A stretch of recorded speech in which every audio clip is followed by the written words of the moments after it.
Welcome everybody to Table 2 at City Club. The full name of this luncheon gathering is Overheard at Table 2 because we meet in the main dining room of City Club in Bunker Hill in Los Angeles.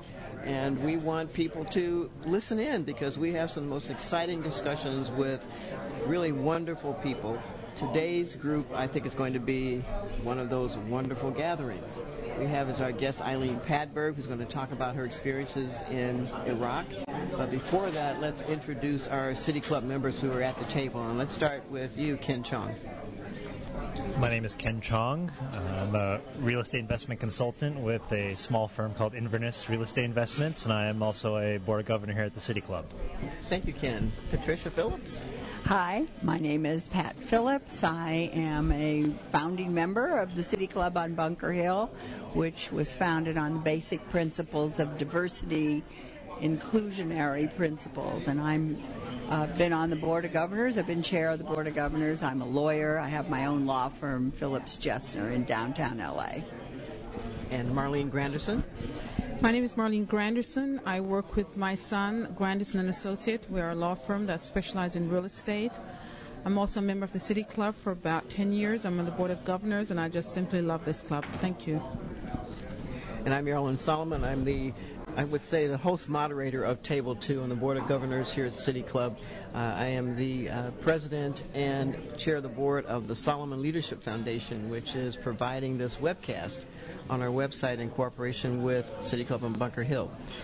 And our special guest is Eileen Padberg. And Eileen, our approach usually at the club while we have lunch and discuss is for you to tell us about you, and then we'll throw out some questions. Okay, well... Who are you? You know, there are days when I wake up and I ask myself that, believe me. Well, I've been a political consultant for 35 years. I've had my own successful political consulting firm in Orange County, California, but I've worked all over the country. And my passion has always been, as Marilyn has heard before, my passion is always about helping women to hopefully more places of power, particularly in our government, because I think that's one of the reasons that our country is clearly screwed up, is that we don't have enough women at the table making decisions that impact our lives every day. So that's my passion, and through my political consulting firm all those years, I worked with women's campaigns, both Democrats and Republicans, to try to do what I could to get more women in politics. I'm a Republican in Orange County. I know that sounds really odd, but it sounds pretty ordinary, come to think of it. From Orange County or ordinary? I'm a very moderate to liberal Republican. The Republicans in Orange County don't like me, but I always say that, you know, people ask me, I spent 2 years in Iraq, and people always ask me if I was afraid, and I always say that I was more afraid living in Orange County as a liberal Republican than I was in Iraq. And those that know about Orange County politics will know that's probably pretty true.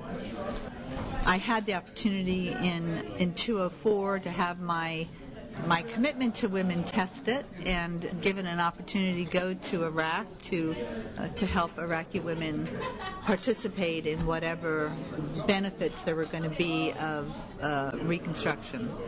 So, yeah, I've been involved in politics for 35 years. I've run every kind of campaign from school board to presidential. I've done everything. One that you would definitely recognize would be I ran Clint Eastwood's campaign for mayor of Carmel in 1986. Fortunately, I was successful. And then another big one, I was George H.W. Bush in 1988. I was the regional political director. I had California, Hawaii, and Nevada. So those are the ones that you would probably know and have heard of. Well, so I've had a passion for politics. When I talked to Pat on the phone, she said, I have a question I need to ask Eileen. So I'm going to let you ask that question. Do you remember what it was? But I will ask you a question, Eileen. First of all, thank you for coming and being with us today. This is just great because I did read all of your emails back about your experiences in Iraq, and My question, I think it was the question that I asked you, is why did you do this? Why did you endanger yourself the way, obviously, that you had to have done? What was your motivation other than just helping women? That's a great motivation, but there must be something else in you that we need to know about. Well, I was turning 60 at the time. I wouldn't say bored with my life, but my life had become normal. You know, I've had a great business. I have wonderful friends. I have a great family. I was turning 60, and I wanted something that would sort of kick me in the butt, out of my comfort zone.